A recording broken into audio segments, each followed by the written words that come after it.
mo, nagpapakita ka lang ng kamalitaan mo. Bunso.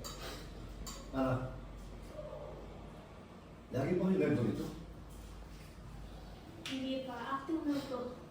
Ay, bata kang ng chika. Oh, baka nakakalimutan mo yung tatay mo. Nagtrabaho ng 1 dekada sa abroad para mabigay yung luho mo. Tapos ano, ito lang ipapakita mo? Harap-harapang bastusan? Ha? Kung hindi mo trip yung pasalubong niya, pagtanggap ka trip mo. Magpasalamat ka man lang. Bakit na? Hindi ko na gusto ulit pasalubong ko. Open your eyes, tita. Sa tingin mo, babalik ba yung box ng inuwi niya?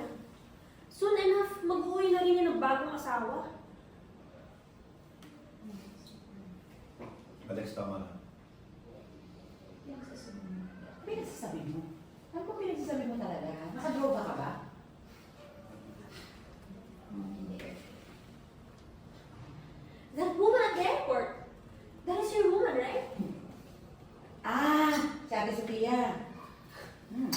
Wow, ate na. Bilis naman ang pacing mo, tita. Kakakilala mo na.